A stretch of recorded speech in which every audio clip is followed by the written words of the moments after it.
Funding for this edition of State of Affairs with Steve Adubato has been provided by the Healthcare Foundation of New Jersey, University Hospital, Newark, New Jersey, Gibbons PC, NJM Insurance Group, serving New Jersey's drivers, homeowners, and business owners for more than 100 years. New Jersey Institute of Technology, NJIT, makes a difference in our students' futures. The Port Authority of New York and New Jersey, moving the region through air, land, rail, and sea.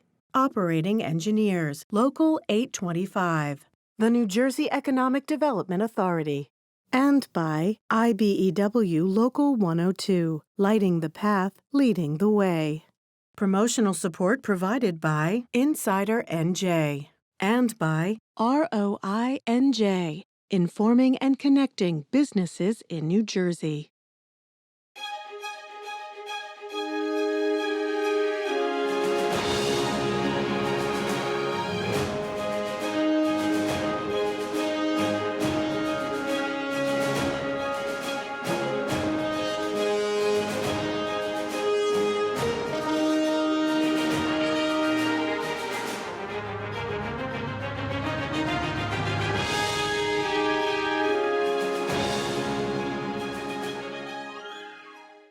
Hi, I'm Steve Adubato coming to you remotely. This is a series of conversations that we're simply calling Confronting Racism. It's not a one-off. It's not a simple segment or a show. It's an ongoing series of conversations. We kick off today with the mayor of the great city of Newark, Mayor Ras Baraka, who is joining us from his office. Mr. Mayor, thank you for joining us. Thank you for having me. Thank you. Mayor, you've been on NJTV News, a whole range of other media outlets talking about institutional racism, the post-George Floyd murder on camera, if you will, and a whole range of other issues. Let me ask you this. There was a rally that took place, and we're taping on the 16th of June. A few weeks ago, a rally took place in Newark, 12,000 people. We had Akila Sherrills on talking about this, who was one of the protesters. Why was it so peaceful and so impactful? A lot of prayer.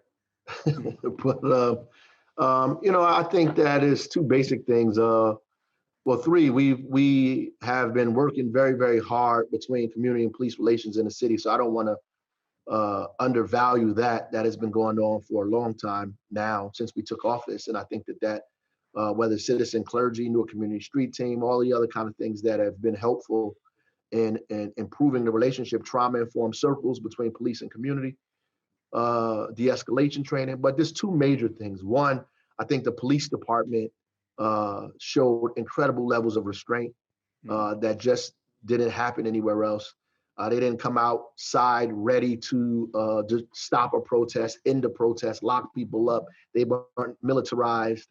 They came out to make sure people were safe, and that's the difference. And they took a lot of, later on in that evening, they took a lot of abuse later on in that evening, and they did what they were supposed to do, what they're trained to do. Secondly, which I think is incredibly important, is the community itself. The community basically stepped up to the plate and said, listen, we're outraged, we're angry, we're upset. We've been angry for a while, and we're going to protest, we're going to show our anger, we're going to do what we need to do. But we're not going to let people from other places come to the city of Newark and dictate to us how we want to protest, how we want to show our rage. And you could, that was seen all over social media. How'd they do that, Mayor? How did they know who were those folks, and how did they stop them? Because in so many places, well, you could tell. Happen.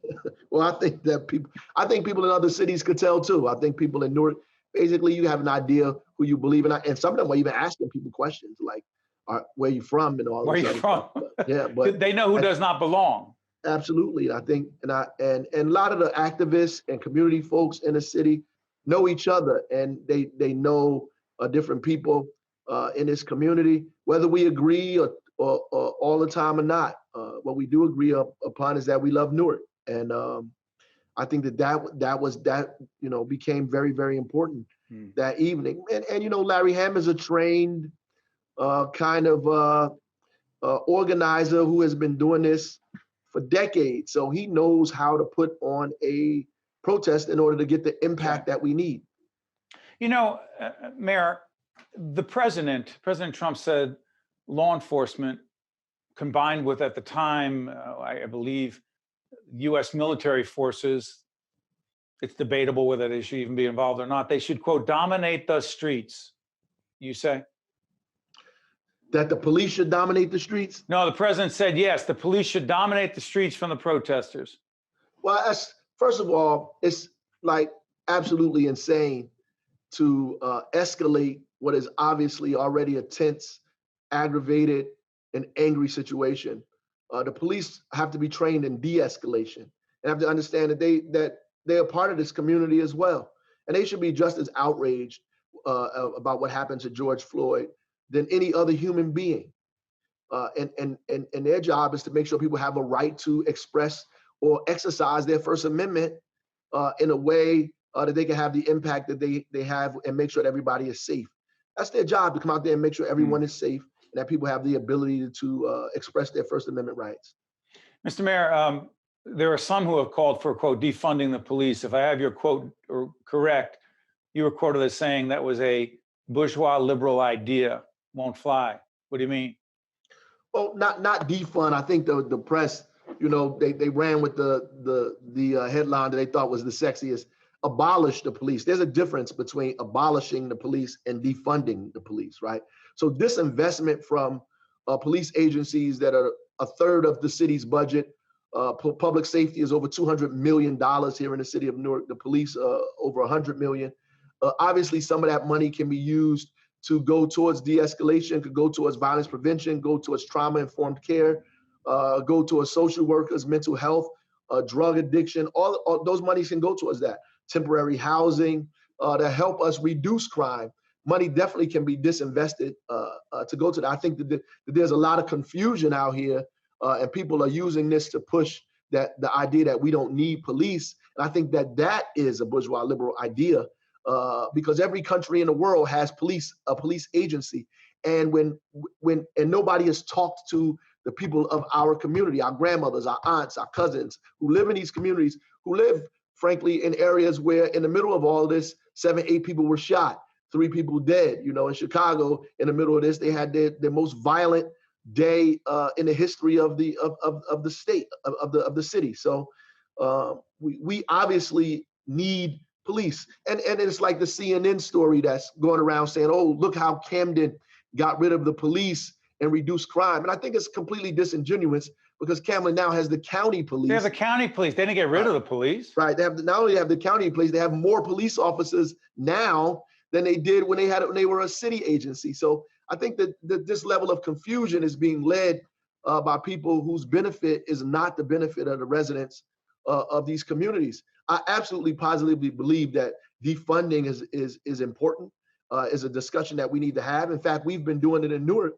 before this became something to talk about. We've been using police dollars to hire social workers to help fund community street teams and all this stuff for a while. Now we're just codifying it as law, and we're doing it in Newark. We have a minute left with the mayor. We're actually going to do a separate conversation with the mayor dealing with leadership and a whole range of other issues. He's been kind enough, as he's running the city and dealing with a whole range of problems, to stay with us. In the minute we have left, Mr. Mayor, help us on this. The federal government, the consent decree, is the federal government still monitoring the Newark Police Department? Yes, absolutely. We're still under the consent decree. We've been under the consent decree. As soon as I got into office, we signed the consent decree a couple of days later. Do you believe the Civilian Complaint Review Board actually having civilians examine cases involving alleged police brutality makes sense? Absolutely. And so does the federal oversight. They said that cities need civilian oversight. I agree with that. Just like the Army and the armed forces have civilian oversight, the police need to have civilian oversight. They have not shown the ability to monitor, discipline their own. And so we need civilian oversight to see if they're doing that properly.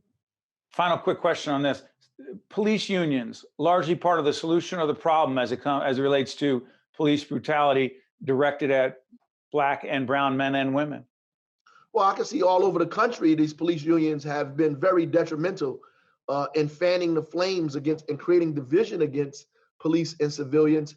I'd have to say that here locally, our police agency has not been as aggressive like that towards the community. Though we disagree on a civilian complaint review board, I think that we need a complaint review board. And I think they are wrong on that, obviously. But I think that our relationship has gotten a little better, and it does not look like the relationship that police unions have with the community all over the country. Mayor Ras Baraka of the great city of Newark, Brick City, I want to thank you so much for joining us. Thank you, Mr. Mayor. You're welcome. To watch more State of Affairs with Steve Adubato, find us online and follow us on social media. We are now joined by Senator Declan O'Scanlon from the 13th Legislative District. Good to see you, Senator. Steve, good to see you as well. How you doing? I'm doing all right. Let's get right into this. The biggest beef you have on the 16th of June, that's when we're taping, biggest beef for the governor is the nonsensical, slow roll, non-scientific based reopening of our economy that's killing wide swaths of our economy needlessly. We're the last state in some categories to move forward. Virtually every other state, including New York, sections of New York are ahead of us, and it's just not justified. And there seems to be no justification for it. And numerous people have asked, numerous news sources have asked, I've asked, what is this data that's determining the dates? And it isn't just us. Internal people in his own health department have said, we have no idea what metrics he's using. So it's really sad. And that crushes me because every day over the last month or every couple of days, let's be perfectly honest, I've had grown adult men and women, business owners in tears on my phone saying, we're ready to go. There's no reason why we can't open. This is small retail. These are people in mall locations. It's restaurants with outdoor dining that losing these last couple of weekends in the summer, especially, has crushed them. Every day that goes by, we lose probably hundreds of more businesses needlessly and thousands of jobs. And that's going to have ripple effects for the next years of our economy. Senator, a couple of things. Let's remind people, this is the 16th of June. We're taping. It'll be seen after that. Decisions are constantly being made. But Senator, respectfully, playing devil's advocate, there are other states and other parts of the nation who have opened up sooner, much wider distribution but just opened up. And the cases are getting much higher, the number of COVID cases. Doesn't that concern you? It does. And we have to be concerned about flare-ups of COVID, no question. But if you're going to argue, first off, none of those states have taken any measures to close back down. Some of them have hesitated with their reopening plans, which is wise. As you move forward, if you run into pockets of outbreaks, you deal with it. If someone's going to argue that we're going to move forward and avoid all risk, that means we need to lock down for another year or two, and we're going to have massive recession and to the point where we're going to have malnutrition and the bottom's going to fall out of our economy. So no one is arguing that we do that. If we've won that argument that we're not going to be risk-free, there's no way to be risk-free and not guarantee a financial calamity, which is also a health calamity, then we have to decide about risk and mitigate risk on both ends. Mitigate the risk of prolonged financial impact and balance that with mitigating risk of health impacts. We certainly don't have to be the last to reopen. There are states that went first that are a month or more ahead of us. Some of them are having a resurgence. But Senator, respectfully, but what would be sorry for interrupting, but what would be the governor's motivation to do that? Save our economy. No. What is his motivation to do what he's doing as we speak right now? There's no political benefit in that. Well, look, I think he's buoyed by the supposed his high ratings, his popularity ratings, which I think are taking a dive right now. Look, I don't think there are people that ascribe some ulterior political motive to the governor. I don't think that's the case. I don't think he's craven. I don't think he's a bad man. I mean, we're friendly generally. I think it's a competence question and an arrogance question. I think. How arrogance? Why arrogance? Well, the people making the decisions within the administration seem to genuinely believe that their decisions are critical to saving thousands or tens of thousands of lives going forward now, keeping us locked down. I think they're wrong. I think it's basically a debate about the metrics behind those decisions. So I don't have any wild conspiracy theories. I just think he's wrong. And I think that they hesitate to take advice from other folks that might disagree with them. When you bring them alternative perspective, they dig in rather than open up and have a dynamic discussion and maybe make changes. We've seen several other states have advanced the rate with which they open. Governor Cuomo's done it. The governor of Connecticut has done it with no ill effects, by the way, that we've seen. This governor has not once that I can recall. On the issue of long-term facilities, you have argued, others as well, that the administration, Department of Health, have mishandled the situation around nursing homes and long-term facilities with COVID-19. Make the case. There's no question, actually. I mean, we have enough evidence that we know that it was mishandled. The question is, who do we hold accountable for it? The CDC came out with guidance weeks before the governor's directive through the Commissioner of Health was put out that looked at the continuing care facility in Washington State.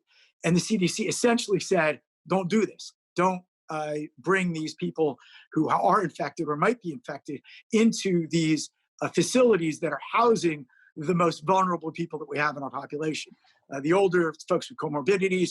Right. And then just days before, between Governor Cuomo's decision, which was similar to Governor Murphy's, and Governor Murphy's decision was several days later, we had the industry come out reaffirming the CDC guidelines. It shouldn't happen. So we know for a fact it was mishandled. There's no question. The question now is why and what led to that, and who do we hold accountable? These people deserve us, especially the ones who were killed by this policy, because there's no question they were, deserve justice. Will there be legislative hearings? There are. I'm pushing hard for it, and not just legislative hearings. We need some teeth. We need legislative Senate hearings with subpoena power. We've now seen the meltdown that's going on before our eyes within the health department. Excuse me, subpoena power. Sorry again for interrupting. Are you implying criminal conduct? I'm applying look, I don't know, and we won't know until we do. Why subpoena power? For what? But subpoena power because you want to be able to call people and compel them to appear and compel them to answer questions. If you don't have subpoena powers, there's no teeth to that investigation. And I'm stunned that my Democrat friends within the Senate have not stepped up. Very vocal people that I know care about these folks, and the people that died were every race, every socioeconomic background, every single senator, both sides of the aisle should be lining up, insisting on such hearings. State Senator Declan O'Scanlon from the 13th Legislative District, I want to thank you for joining us remotely. Next time, hopefully, will be in the studio with us over at NJTV. We'll also talk about the fiscal outlook for the state of New Jersey, which is near and dear to your heart. Senator, thank you so much for joining us. Thanks for having me, Steve. I'm Steve Adubato. I'll be right back. To watch more State of Affairs with Steve Adubato, find us online and follow us on social media. Welcome back. I'm Steve Adubato. We're taping remotely. We're honored to be joined by the Lieutenant Governor of the great state of New Jersey, the Honorable Sheila Oliver. Good to see you, Lieutenant Governor. Always a pleasure to see you, Steve. Absolutely. I want to clarify a couple of things. You are the first woman of color to serve in a statewide elective office. You're the first woman of color to be the Speaker of the House. Are you the first woman to be the Speaker of the House as well? There was a woman who served for 6 months in 1965. It was during a period where the state was reorganizing districts and an election had not been held. And she was from Westfield, New Jersey, and she served for 6 months. I'm sorry, we're counting you as first. That being said, let me ask you, we're taping on the 16th of June, it'll be seen after that. The number one of the many complex challenges and problems you and the governor face as it relates to COVID-19, what would you say it is? I would say now that we have gotten a grip on the public health pandemic side, the economy of New Jersey and the economy of communities and the economic impact on families is going to be our next big challenge. You know, Lieutenant Governor, as we do this program, we're focusing obviously on the long-term implications of COVID-19, but the other area we're focused and committed to examining, and you've been with us many times, is the series we're simply calling, quote, Confronting Racism. Absolutely. What does it mean in your mind for the state government to truly, legitimately confront institutional and any other form of racism? Mm-hmm. You know, Steve, that is an interesting concept. You know, in addition to being lieutenant governor, I also am the commissioner of the Department of Community Affairs. And that is something that we began to do early on in the Murphy administration, create forums and opportunities on a monthly basis to bring in different people to address that issue. Many people think because we're New Jersey and you know we operate a large government, you see underrepresentation of African Americans in many of our state agencies and institutions. You don't see, and I often remind people that who you want to focus on are the people who are going to run this government, no matter who the governor is, no matter who the speaker is, no matter who the Senate president is. And I think that in New Jersey, we have a long way to go in building an infrastructure that is inclusive. The governor made it his priority to diversify his cabinet.